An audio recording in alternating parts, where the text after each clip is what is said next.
Fala aí, galera! Tudo bem com vocês? Espero que sim. Bom, professor José Augusto na área trazendo aí para vocês mais uma videoaula. Bom, galera, vocês sabem muito bem que essas aulas são para vocês do segundo ano do ensino médio. Bom, galerinha, a gente deu a entrada, nessa parte de equilíbrio. Estamos vendo a terceira apostila, se eu não me engano, tá? E agora a gente vai para o capítulo número 3 dessa apostila, ok? A unidade 3. A gente até chegou a fazer um exercício sobre esse capítulo na última aula, beleza? Agora, pega aí essa apostilinha, vamos tentar fazer então esses exercícios. É o capítulo que fala sobre equilíbrio iônico, tá bom? Vamos lá, página 347, exercício número 3. Bora? Já está abertinho aqui no celular. Vamos ler juntos, galera. Tentem fazer, tá? Antes, é claro, de acompanhar a resolução, tenta fazer e ver se vocês conseguem acertar ou não, tá bom? Vamos lá, galera. O esmalte dos dentes é constituído por hidroxiapatita, que é uma substância que estabelece o seguinte equilíbrio químico na mucosa bucal. Tá? Então, essa substância, a hidroxiapatita, ela estabelece um equilíbrio químico na nossa boca, que está aqui o equilíbrio desenhadinho. Beleza? Pessoas que ingerem suco de limão, íons cálcio e sacarose em demasia terão o equilíbrio dado deslocado respectivamente. Então, olha só, galera, ele está fazendo a adição de 3 substâncias e ele quer saber para onde que o equilíbrio vai ser deslocado com a adição dessas 3 substâncias. Tudo bem? A gente sabe que o equilíbrio químico ele pode ser alterado, ele pode ser perturbado com alguma coisa. Nesse caso, essa coisa que está perturbando o equilíbrio será a adição de 3 substâncias. Uma de cada vez, tudo bem? E separadamente. Então, a primeira substância que ele está adicionando, só para a gente não se perder, é suco de limão. A segunda substância, íons cálcio, que é o Ca+2. E a terceira substância, sacarose. Tudo bem? Sacarose, que é a molécula do açúcar. Bom, galera, vamos embora. As reações de equilíbrio ela tem 2 sentidos, né? O sentido 1 e o sentido 2, ok? Isso aí a gente já está cansado de ver. O equilíbrio ele pode ser deslocado em um desses 2 sentidos. Show de bola? Só que aqui o que a gente está utilizando para tirar esse equilíbrio, de sua estabilidade, tirar de fato ele do equilíbrio, essa reação, é a adição de 3 substâncias. Só que o equilíbrio ele só vai ser alterado se eu tiver substâncias em comum com o equilíbrio químico. Tudo bem, galera? Ou alguma substância que vai provocar alguma reação com uma das substâncias envolvidas no equilíbrio e assim vai acontecer alguma provocação, tá? Nesse equilíbrio químico. Perdão. Bom, vamos ver isso na prática que vai ficar mais fácil de vocês entenderem, tá bom? A primeira substância que ele está adicionando, pessoal, é o suco de limão. O suco de limão, ele é uma substância ácida, ele é uma substância básica, ele é uma substância neutra. O que vocês acham? Bom, o suco de limão, pessoal, ele é uma substância ácida, A gente sente aquele sabor azedinho. O pH do limão é um pH ácido, é um pH baixo, inclusive, tudo bem? Portanto, ele é um pH ácido. E se ele é uma substância ácida, concorda comigo que no meio desse suco, eu vou ter íons H+, que são os íons responsáveis pela acidez do meio.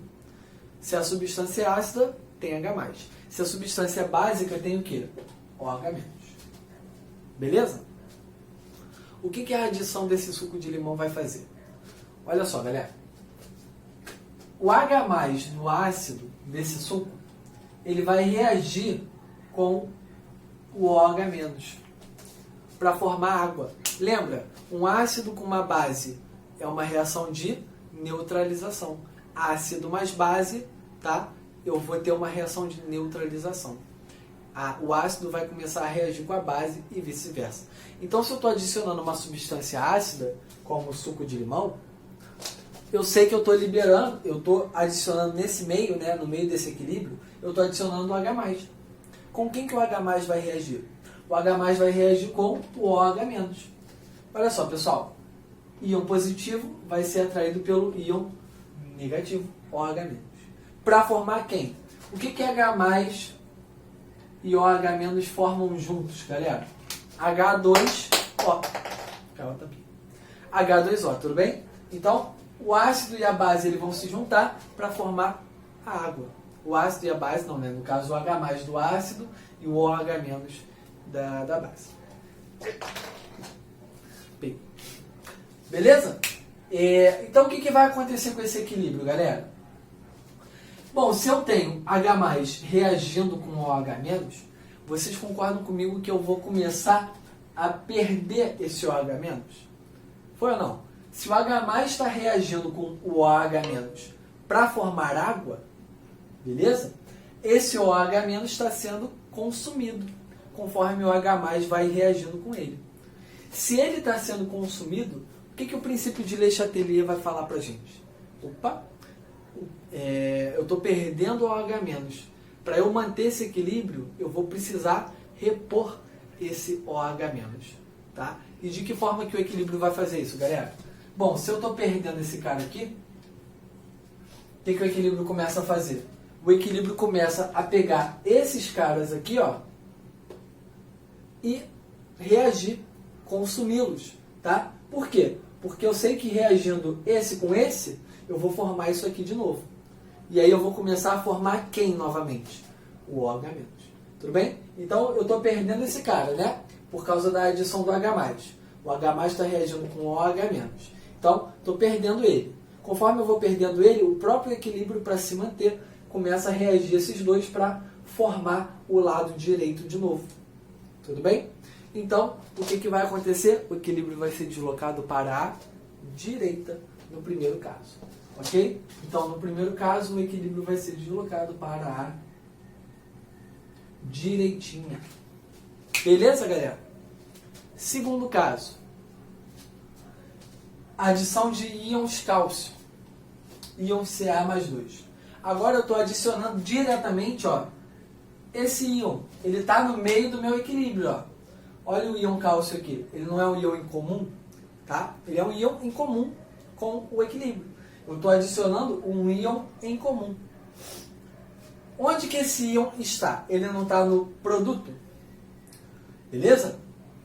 Ele está no lado dos produtos. Se eu estou adicionando mais desse cara, o que o equilíbrio vai fazer? Bom, princípio de Le Chatelier, né? O equilíbrio, quando sofre uma perturbação, ele se desloca no lado de minimizar essa perturbação. Se eu estou adicionando Ca+2, eu estou começando a ter grande quantidade disso aqui, né? Então, o que o próprio equilíbrio vai fazer? Vai começar a consumir esse Ca que eu estou adicionando. Conforme eu vou adicionando Ca, ele vai reagindo com esses outros íons aqui, para formar quem? Esses caras aqui. Então, se eu estou adicionando ele, esses aqui vão começar a se formar. Beleza? Mais também. Então, adicionei esse A+2. Como eu estou adicionando A+, ele vai começar a reagir com esses caras. E aí eu vou deslocar o equilíbrio no sentido oposto. Beleza? Então, adicionei esse cara, desloquei para a esquerda. Para formar esses caras aqui novamente e assim restabelecer o equilíbrio. Porque, vê se faz sentido para vocês. Eu estou adicionando Ca+2. Se eu estou adicionando Ca+2, faz sentido o equilíbrio se deslocar para a direita? Não, né, pessoal? Como é que o equilíbrio ele vai se deslocar na formação de mais Ca+2? Aí eu vou ter uma discrepância, conseguem ver isso? Se eu estou adicionando esse cara, eu preciso visualizar uma forma do equilíbrio ser restabelecido. Então não faz sentido eu estar adicionando esse cara e o equilíbrio ser deslocado na direita, onde eu vou formar mais desse cara. E esse cara aqui, como é que vai ficar ao lado esquerdo? Vai ficar em defasagem? Não, o equilíbrio tem que ser mantido. Então se eu estou adicionando no lado direito alguma substância, o lado esquerdo tem que ser reposto. Tudo bem? Então, lembre-se, princípio de Le Chatelier é quando o equilíbrio sofre uma perturbação e automaticamente ele vai se deslocar em um sentido para minimizar essa perturbação. Qual seria o sentido de minimizar essa perturbação aqui? Essa adição de Ca mais 2. Bom, para minimizar isso, eu vou ter que formar quem está do outro lado, para equilibrar novamente, ok? Então, lado esquerdo, tá? Vai se deslocar para a esquerda. Por último, sacarose. Pessoal, a sacarose, tá? Que é a molécula do açúcar, ela não está em comum com nenhuma substância aqui. Beleza? Então aqui eu tenho a hidroxiapatita, água, íons cálcio, fosfato e hidroxila. Beleza? A sacarose, quando a gente adicionar ela aqui, como não tem nada em comum, a gente vai ver que o equilíbrio vai se manter inalterado com a adição dessa sacarose. Show de bola, galera? Lembrando que é uma substância neutra, não é ácida, não é básica, então não vai modificar nada aqui na hidroxila, tudo bem? Substância neutra que não tem nada em comum com as substâncias envolvidas nessa reação de equilíbrio. Beleza? Então, o equilíbrio vai permanecer inalterado no terceiro caso. Beleza, galerinha? Qual letra que a gente vai encontrar com essa resposta, com essa sequência aí? Letra C. Ó, direita, esquerda, inalterado. Beleza? Essa é a ordem correta. Então, primeira alternativa, letra C. Vamos fazer mais umzinho.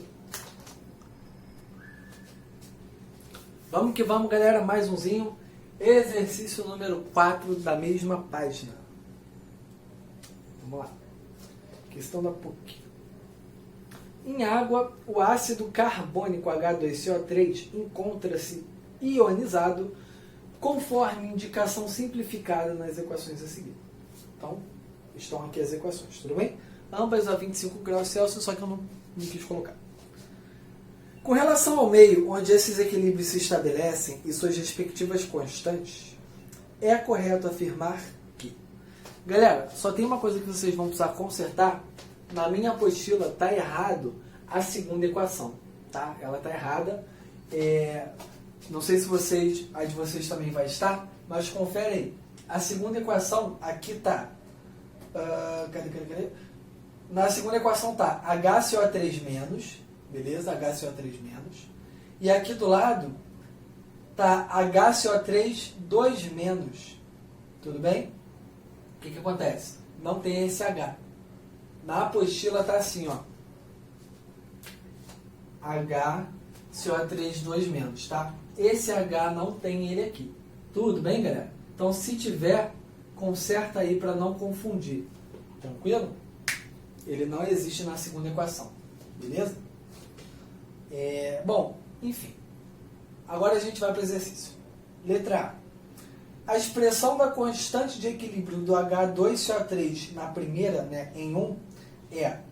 Bom, como é que a gente faz a expressão da constante de equilíbrio mesmo? Produto sobre reagente. Vamos ver. Ele está querendo falar da primeira, né? Então, K1 vai ser igual. Produto sobre reagente. Quem é o produto no K1? HCO3-. Então, concentração do HCO3-, vezes outro produto, H+, sobre reagente. Quem é o reagente? H2CO3. Então, tem que estar nesse formato aqui, a letra A, se ela estiver correta. Bom, ele inverteu. Ele botou o H2CO3 em cima e o HCO3- e o H+, ele botou embaixo, na letra A. Ele inverteu. É produto sobre reagente. Na letra A ele botou reagente sobre produto. Está errado. Beleza? Letra B. A expressão da constante de equilíbrio do HCO3- em 2, ou seja, na segunda equação, é... Vamos fazer a mesma coisa, só que agora para a segunda equação. Tá? Bom, na segunda equação a gente tem o K2, que é igual produto sobre reagente. Quem é o produto aqui? CO3, 2 menos, tá? Por isso que eu pedi para tirar o H, porque se o H tivesse aqui ia estar errado, tá? Vezes H+, sobre o HCO3 menos. Beleza? Vê se está assim na letra B. Se tiver, está certo. CO3, 2 menos, show. Vezes H+, show. Sobre HCO3 menos. Está certinho. E ele ainda bota igual a 5,6 vezes 10 a menos 11, que é o valor que ele forneceu já na própria equação, tá? O K2, que realmente é 5,6 vezes 10 a menos 11. Então, a letra B já está correta. B de bótimo. Beleza? C. Vamos ver porque que as outras estão erradas, né? O produto das constantes K1 vezes K2 é... Galera, aqui a gente não precisa nem fazer... Ó, ele está multiplicando a K1 com K2, tá? Só pelo valor aqui, ó, do K1 e K2, ele botou aqui, ó, que dá 14 vezes 10 a menos 7. Só por esse valor já dá para ver que não vai dar isso, tá? 2,5 vezes 5,6. Primeiro que não dá 14, a gente pode até conferir na calculadora. Mas, enfim, é só por questão de comprovar, mas não vai dar mesmo, tá? 2,5 vezes 5,6. Deu 14. Caraca! Eu jurava que não ia dar 14. Mas, enfim. Professores também não, tá, gente? A questão não é essa. O problema aqui é o 10 a menos 7. O erro está na potência de 10. Só queria ver se vocês estavam atentos, né? 5,6 vezes 2,5 dá 14. Quem diria? Bom, o 10 a menos 4 com 10 a menos 11, ó, quando a gente multiplica, vamos lá, 2,5 vezes 10 a menos 4 vezes 5,6 vezes 10 a menos 11. Quando a gente multiplica 2,5 com 5,6, beleza, dá 14, ok, não tem problema. Tá, isso aqui vai dar 14, vezes 10 a menos 11 com 10 a menos 4, né, a gente está multiplicando potências de mesma base. A base aqui nesse caso é 10. Nesse caso a gente soma os expoentes. Então fica menos 4 com menos 11, 10 a menos 15, tá? Era para dar 14 vezes 10 a menos 15. Aqui no resultado ele bota 14 vezes 10 a menos 7. Aí já está errado. Mas ele bota também a multiplicação aqui, ó, das frações. Beleza? Bom, multiplicando as frações, se eu fosse multiplicar uma com a outra, eu ia poder cortar o quê, galera? Ó, como é que ficaria a multiplicação dessa com essa? A gente poderia cortar HCO3 menos com HCO3 menos. Daria para cortar esses caras. E só. Né? Não tem mais nada igual que a gente poderia cortar. O resultado seria, né, Ka1 vezes Ka2 seria igual H vezes H+, H+ ao quadrado, tudo bem? Vezes CO3, 2 menos, sobre H2CO3, tudo bem? H2CO3. Vamos ver se ele botou isso. CO3, 2 menos, vezes H+, sobre H2CO3. Ele só esqueceu de botar o H+ ao quadrado. Então, os erros da letra C é porque ele não botou o H+ ao quadrado e o erro está na potência do 10 também na multiplicação. Quem diria que 5,6 vezes 2,5 dá 14? Por isso que a matemática é incrível, né? Ela sempre te engana, não importa a tua idade, não importa nada, ela vai te enganar. Beleza? Está 14. Está 14. Bom, letra D, resposta 14. Mentira. Letra D, o pH do meio é maior do que 7. Galera, se a gente está falando de um ácido, a gente está falando de uma substância que tem o pH abaixo de 7. A escala de pH que a gente trabalha é a seguinte. Bom, a resposta é a letra B, tá? Então eu vou apagar logo, que eu acho que a gente nem vai mais precisar ver nada sobre isso. Deixa eu só ver um negócio aqui na letra E. Tá, eu vou apagar só aqui embaixo, tá? Só para a gente poder fazer a explicação da letra D, por que ela está errada.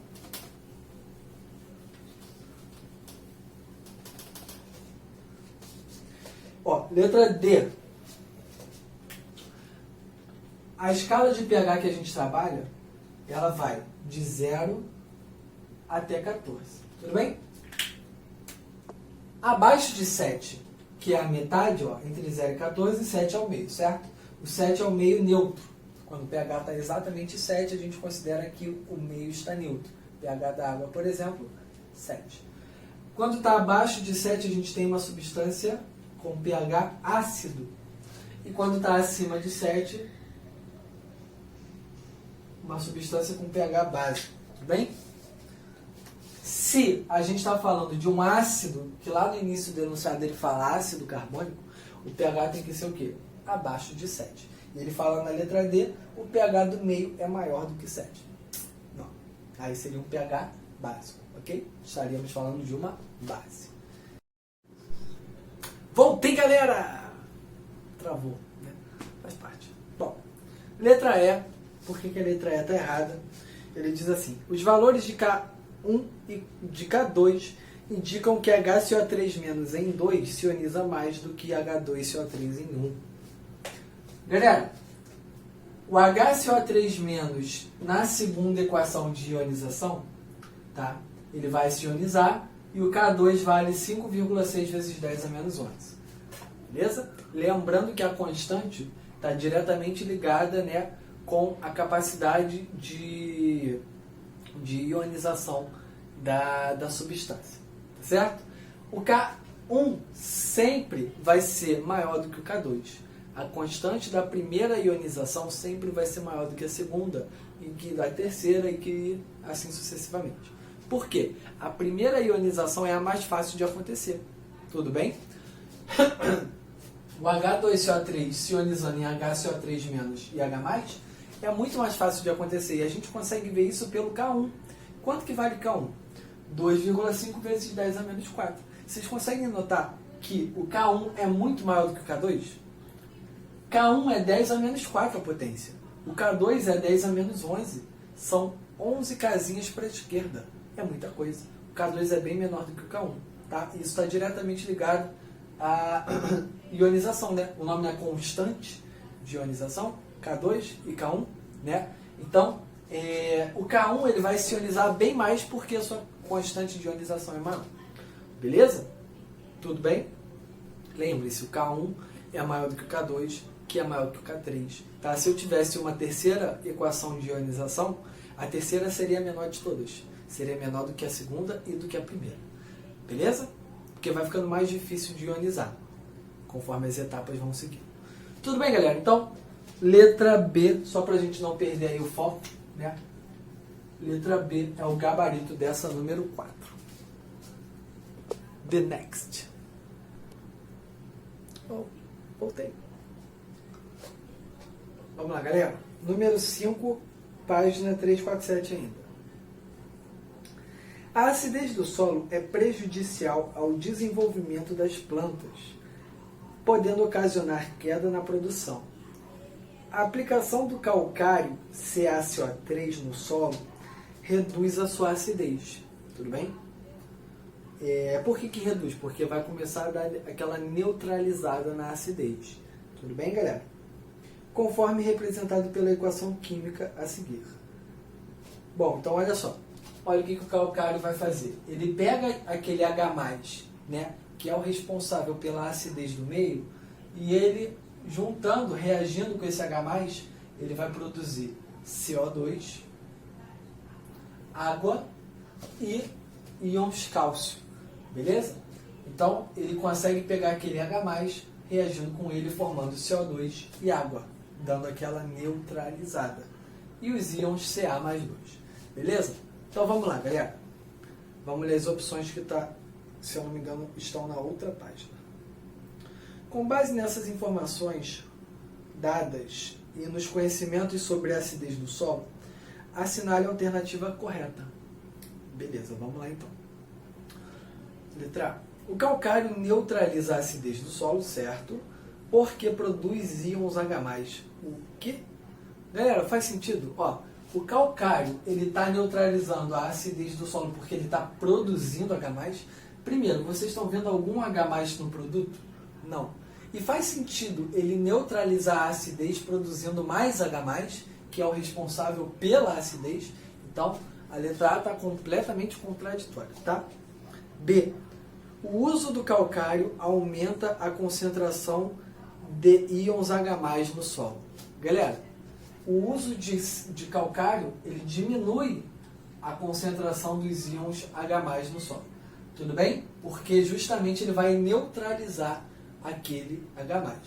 Beleza? Então, conforme a gente usa calcário, a gente vai pegando esse H+, reagindo com esse calcário para formar CO2, água e Ca+2. Ok? Então, a letra B também está errada. C. Nesse caso, a correção da acidez do solo ocorre sem o consumo do calcário. Que?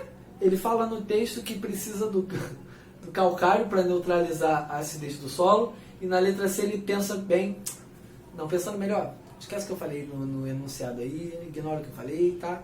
Vamos lá, o calcário não tem nada a ver com isso aí não, tá? Nesse caso, a correção da acidez do solo ocorre sem consumo de calcário, não tem calcário não, consumo de calcário nenhum, beleza? O calcário não serve para nada, claro que não, né, pessoal? E letra D, letra C também está errada, né? Porque ele vai consumir o calcário com H+ para formar CO2, água e o Ca+, tá? E na letra D ele diz assim: além de corrigir a acidez do solo, a aplicação do calcário contribui para o aumento da concentração de íons Ca+2. Sim, né, pessoal? Olha só. Além dele contribuir para reduzir a acidez, ele também produz íons Ca+2. O Ca+2 não está no produto? Olha aqui, ele aqui, ó, bonitinho.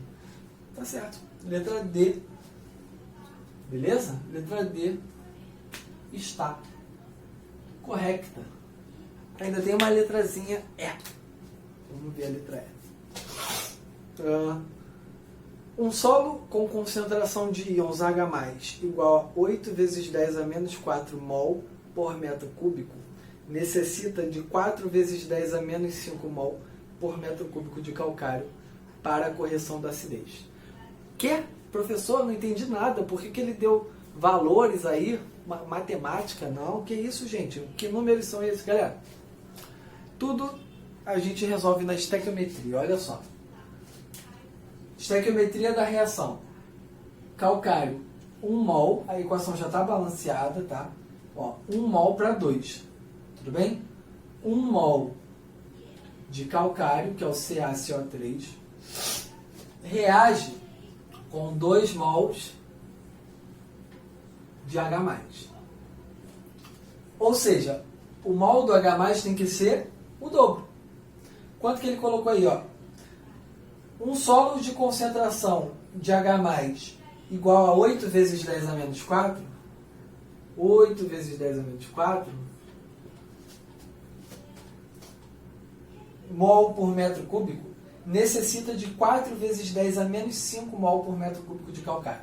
Vamos ver quanto de calcário ele precisa? Se der esse valor, é porque a letra E está certa. A gente sabe que já não vai estar porque a letra D é o gabarito, tá? Mas vamos ver aqui o resultado então, ó. Concorda comigo que o calcário tem que ser a metade do valor de H+? Então o X vai dar 4 vezes 10 a menos 4 mols de H+ por metro cúbico. No resultado que ele deu aqui na letra E, ele fala que dá 4 vezes 10 a menos 5. Erradíssimo, tá, pessoal? Uma potência a mais ou a menos faz completa diferença no número, ok? 10 a menos 4 são 4 casinhas para a esquerda. 10 a menos 5 são 5 casinhas para a esquerda. É um número bem menor, ok? Então, a letra E está errada na potência de 10, que ele fez, obviamente, para confundir vocês aí. Beleza? Então, ficamos aí com o gabarito na letra D. Bom, galera, agora a gente vai fazer aqueles exercíciozinhos de química orgânica para não perder a prática, beleza? Bora, pessoal? Então, vamos entrar agora na parte de química orgânica, tá? E hoje a gente vai falar um pouquinho dos nitrocompostos e dos halidos, tá? Bom, galera, primeira questão diz assim: desenhe a estrutura do 1 nitro 2 etil ciclohexano, ok? Bom, galera, o que vai acontecer aqui? A gente vai desenhar essa fórmula, mas a gente tem que conhecer o que seria esse composto nitro, né? Bom, o composto nitro, galera, esse camarada aqui, mas o vermelho está fraco. Vou pegar outra cor aqui. É o NO2, beleza? Quando ele entra na cadeia carbônica. Bom, se o nosso composto, a cadeia principal dele é fechada, olha só, ciclohexano. Então, ciclo é uma cadeia fechada. Hexano, 6 carbonos, né? O prefixo X representa 6, beleza? An só tem ligação simples entre esses carbonos. E O, né? Terminação para representar esses hidrocarbonetos, que nesse caso teve a substituição de um dos hidrogênios pelo composto nitro. Tudo bem? Bom, galera, olha só. Um nitro. Então, o primeiro carbono vai ser o responsável pela presença desse grupamento NO2. Aqui a gente escolhe onde vai ser o primeiro carbono. Onde entrar o NO2 vai ser automaticamente o primeiro carbono, que vai ser a nossa função, o nosso nitro composto nesse caso, tá? Então, vamos colocar, pode ser aqui, esse aqui, ó, NO2. Esse aqui passa a ser o nosso carbono 1. E quem vai ser o nosso carbono 2? Fica a nosso critério, é a gente que está desenhando. Então, eu posso desenhar o 2 para baixo, posso desenhar o 2 para cima, tá? Fica ao nosso critério. 2 etil. Il, ramificação. Et, prefixo de 2 carbonos. Então, uma ramificação com 2 carbonos. Vou desenhar ela aqui embaixo, ó. Então, aqui a gente vai ter o 1 nitro, 2 etil, ciclohexano. Então, sempre que vocês virem o nitro, alguma coisa, lembrem que o nitro é o NO2. Tudo bem, galera? Belezinha? Vou fazer mais um. Próxima questão, pessoal. A fórmula estrutural do para-dinitrobenzeno é... Bom, falou em benzeno, a gente tem que lembrar do anel aromático, tá? Mais simples que tem, que eu só vou ter um ciclo com um anel, tudo bem? Esse é o benzeno. Então, o desenho do benzeno, né, antes da gente pensar em algo que vai substituir os hidrogênios, o benzeno, solitariamente falando, é isso aqui. Esse é o benzeno. Aí ele fala, ó, para dinitro. Ó, olha a dica. Dinitro. Para é a posição. Pare. Pense contigo. Para é a posição, que a gente já vai recapitular um pouquinho sobre isso. Mas o dinitro já dá uma boa dica pra gente, ó. Di2. Nitro, que é o composto que a gente acabou de ver, né? O substituinte NO2. Ok? O substituinte NO2 é o nitro. Com isso a gente já descarta a letra C. A letra C eu tenho 2NH2. Eu tenho que ter 2NO2. E eu descarto também a letra D. O que está mudando então nas outras opções? Ó, todas as outras eu tenho 2NO2. O que muda é a posição deles, ok? E aí a gente tem que lembrar do conceito que no anel benzênico a gente pode ter a possibilidade de 3 posições com as letrinhas gregas, né? A posição orto, que a gente chama de O.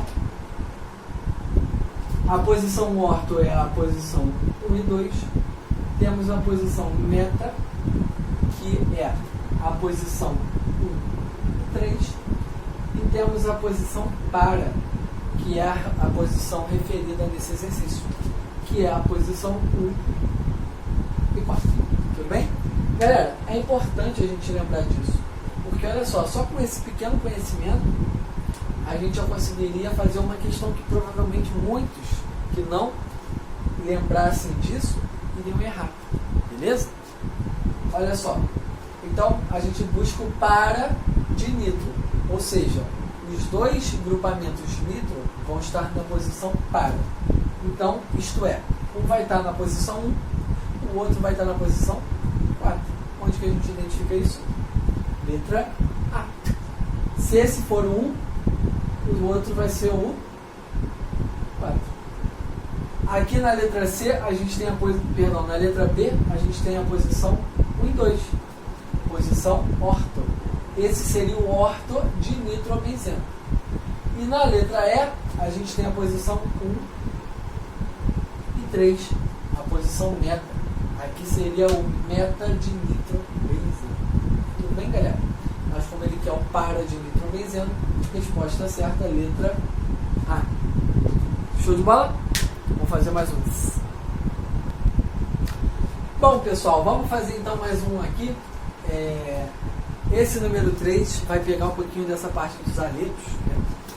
Quando a gente fala em aleto, lembra qual grupo da tabela periódica?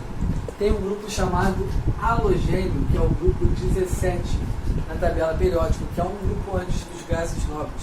Tá? É a penúltima coluna vertical, da esquerda para a direita. Beleza? Então, a penúltima vai ser a coluna 17, são 18 no total, que é o grupo dos halogênios. Existem mais alguns aqui para baixo, mas eu coloquei os 4 primeiros que são os principais. Tudo bem? Principalmente quando a gente vai falar em exercícios de aletos. Bom, desenhe as estruturas dos aletos a seguir e pontue qual terá maior ponto de ebulição. Então vamos lá, galera. 2-clorobutano. Vai ser o primeiro que a gente vai desenhar. Então, primeiro a gente vai ter o 2-clorobutano. Butano, ó, but, qual é o prefixo? 4. Perdão. Quantos carbonos tem nesse prefixo? 4. Então, 4 carbonos. No segundo carbono, a gente vai ter um elemento que é o cloro, ó, 2 cloro. Beleza? O 2 mostra aonde que o cloro vai estar substituindo aquele hidrogênio do hidrocarboneto. Então, ó, 1, 2. Aqui vai ser o cloro. Eu quero começar a contar da direita para a esquerda. Então, se a gente começasse da direita para a esquerda, aqui seria o cloro. Beleza? Está aqui o 2-clorobutano. Tudo bem, galera? É bem tranquilo, né? É como se o aleto fosse uma ramificação. Tudo bem? É como se ele fosse uma ramificação. E é a mesma coisa. 2-metilbutano. Como é que seria o 2-metilbutano? O 2-metilbutano seria isso aqui, né? Aqui eu teria um radical metil. Só que aqui é 2-cloro. Tá? O radical, nesse caso, é um aleto. Nesse caso, é o cloro. Então, 2-cloro fica o cloro no segundo carbono. Tudo bem, galera? Então, a gente pode ver que tem tudo uma receita de bolo, né? Meio que não, as coisas elas não fogem muito daquilo que a gente já viu. Tudo bem? Bom, segundo composto para desenhar, mesma coisa, ó, 2 alguma coisa butano. Então vamos desenhar novamente a estrutura do butano. Só que agora, ao invés do cloro, eu tenho o iodo, que é esse cara aqui, ó. Iodo. É o I maiúsculo. Pronto, pessoal, metade do caminho já foi andado. Já desenhamos aí as estruturas, certo? Bom, a outra parte, ele quer que a gente diga qual dessas substâncias vai ter o maior ponto de ebulição, né? Bom, galera, pensa um pouquinho aí vocês. Qual dessas duas vocês acham que vai ter o maior ponto de ebulição? O ponto de ebulição ele está atrelado a quê? O ponto de ebulição ele está atrelado à capacidade da substância de ir para o estado de vapor. Dela ir do líquido para o vapor. Por exemplo, qual é o ponto de ebulição da água na temperatura ambiente e a pressão de 1 atm? O ponto de ebulição da água nessas condições vai ser 100 graus Celsius. Beleza? A questão é a seguinte. Tem algumas coisas que influenciam nesse ponto de ebulição. E uma delas, galera, é a massa. Pensa comigo. Bom, quanto maior a massa de uma substância, vocês acham que vai ser mais fácil ou mais difícil, tá?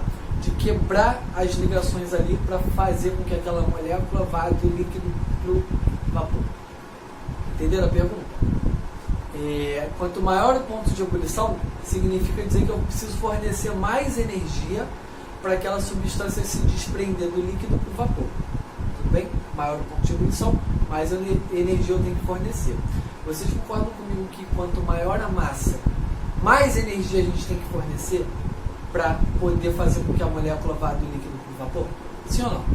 Quanto menor a massa, mais fácil, menos energia eu tenho que fornecer. Sacaram a ideia? Por que eu estou falando isso? A massa é um dos fatores diretamente ligados ao ponto de ebulição de uma substância. Aqui a massa dos compostos será diferente. Ó. Apesar de eu ter butano os dois, a cadeia carbônica ser exatamente a mesma, eu vou ter mudança do cloro para o iodo. Beleza? Pessoal, o flúor ele está no segundo período da tabela. O cloro está no terceiro, o bromo está no quarto, o iodo está no quinto. Bom, matéria de primeiro ano isso aqui, galera. Se o flúor está no segundo período, quantas camadas ele tem? 2. Ele é um átomo de 2 camadas. Se o cloro está no terceiro período, ele tem quantas camadas? 3 camadas. Conforme eu aumento o número de camadas, o tamanho do átomo aumenta, a massa do átomo também aumenta, tá? O iodo, ele é um átomo que tem uma massa relativamente considerável com relação ao cloro, a massa dele vai ser bem maior, tá? A massa do cloro é 35,5 aproximadamente. A do iodo eu não lembro de cabeça, tá? Mas é maior do que 35,5. Ou seja, se a massa do iodo é maior, qual dessas duas substâncias vai ter maior ponto de ebulição? Qual delas vai ser mais difícil de eu conseguir passar do líquido para o vapor? Nesse caso vai ser a segunda. Tudo bem, galera? Conseguiram compreender isso? Por que vai ser a segunda?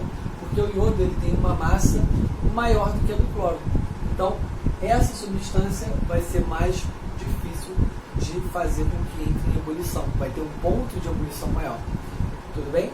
Quem quiser conferir, pesquisa aí no Google, tá? Ponto de ebulição do 2-cloro-butano. Ponto de ebulição do 2-iodo-butano. Vê se tem aí. Vocês vão comparar os valores e vão ver que este cara vai ser maior. Beleza, pessoal? Tranquilo? Vamos fazer mais um? Bora fazer mais esse aqui, galerinha. Número 4. Monte as estruturas dos compostos assim. Bom. Letra A. 3-nitro. Se tem o nitro, tem aquele grupamento que é o NO2, tá? 3-nitro, heptano, 2-ona. Opa, terminou em ona, hein, galera?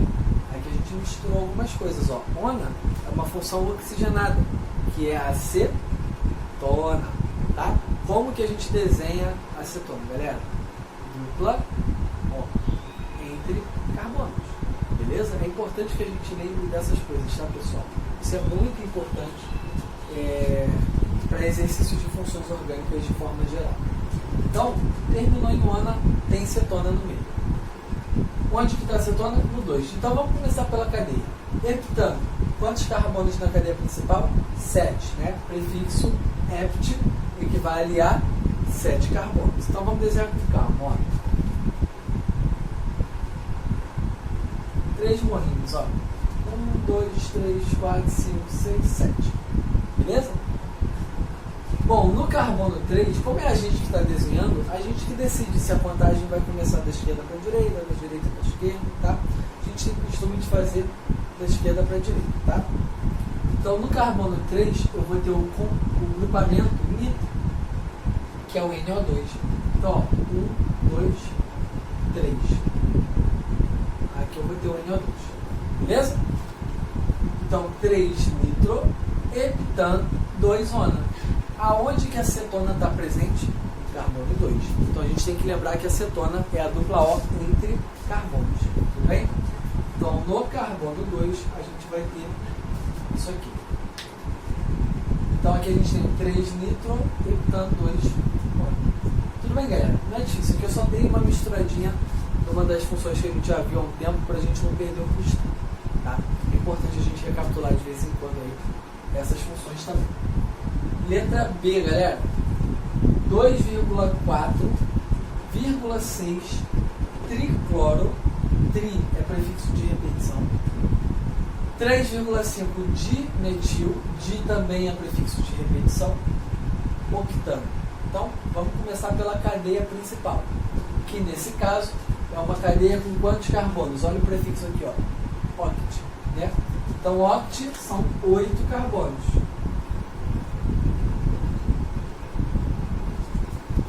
2, 3, 4, 5, 6, 7, 8. Beleza? Octano. Agora a gente vai começar a substituir com o que ele colocou pra gente nos exercícios. Pois bem, aqui eu vou ter no carbono 2, no carbono 4 e no carbono 6 uma repetição tripla. Por isso que ele colocou o tri aqui na frente, ó. Tricloro. Então o que está se repetindo 3 vezes? O cloro. Então eu vou ter cloro no carbono 2, vamos lá, da esquerda para a direita, ó. 1, 2. Vou ter um cloro aqui. 4. Vou ter outro cloro no carbono 4, que é esse carbono aqui, ó. E outro cloro no carbono 6. Então 1, 2, 3, 4, 5, 6 aqui. 2, 4, 6, tricloro, tá? Por isso o prefixo tri de repetição. 3,5, dimetil. Pessoal, di também é um prefixo de repetição, dupla, né? O que está se repetindo 2 vezes? O radical metil.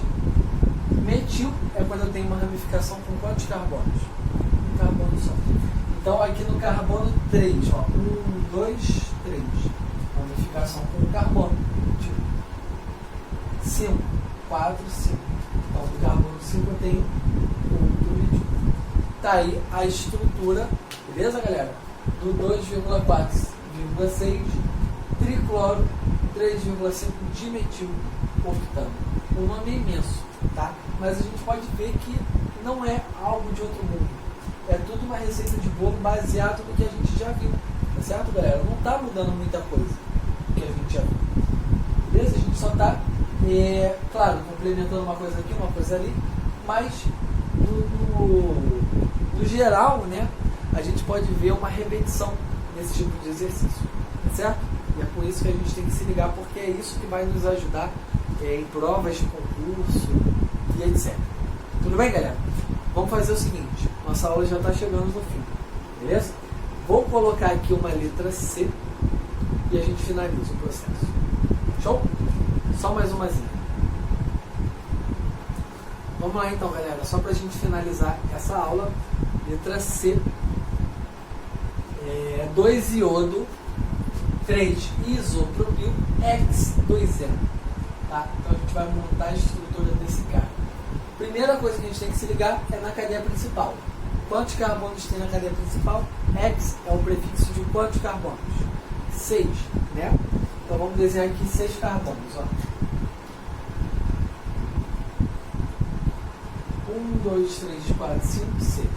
Show de bola? Agora vamos para as substituições. No carbono 2, eu vou ter o iodo. Consegue ver? Ó, 2 iodo. Então, quem que substituiu lá no carbono 2? Quem foi o substituinte que entrou? O famoso iodo, que é o I maiúsculo. Ah, professor, eu tenho dúvida, eu não sei de cabeça como é que eu escrevo todos os elementos químicos. Galera, normal, tá? Mas aí a gente vai lembrar que nas provas de concurso, né, a prova do ensino médio, na escola mesmo, vem a tabela periódica para a gente poder consultar. Então, na dúvida, quem é o iodo? Olha lá na tabela, dá uma procurada, tá? Geralmente ela vem lá no anexo, lá no final da prova, tabela periódica. Vocês vão lá ver o I, o nome, iodo. Tranquilo? Vocês vão buscar esse camarada aí. Tudo bem, galera? 2 iodo, 3 isopropil, ó, propil, galera, il, radical, terminou em il, ramificação, tá? Quantos carbonos? Se o prefixo é prop, a gente sabe que são 3 carbonos, beleza? Só que aqui é o isopropil. A gente está cansado de saber que o propil ele tem 2 tipos de ramificação. Quando pega na ponta e quando pega no meio. Quando pega na ponta vai ser somente propil. Quando pega no meio vai ser o isopropil. Então, esse que a gente vai usar aqui, ó. 3 isopropil. 1, 2, 3. Estão vendo que a entrada da ligação foi pelo meio, pelo carbono aqui no meio? Aqui. Beleza? Entrou por aqui, ó. Show de bola? Se tivesse entrado pela ponta, seria somente propil, que não é o caso nesse exercício. Então, 3 isopropil, X2N. Então, no carbono 2, olha aqui, ó, olha o intermédio, galera. Significa que no carbono 2 começa o que? Uma ligação dupla. Então, ó, 1, 2. Tá aqui. Nesse carbono começa uma ligação dupla. Pronto, finalizamos aí a estrutura desse composto. Belezinha, galera? Bom, então nossa aulinha vai ficando por aqui. Agradeço a todos pela atenção. Espero de coração que todos estejam bem. Família de vocês também. E é isso, galera. Até a próxima videoaula. Valeu!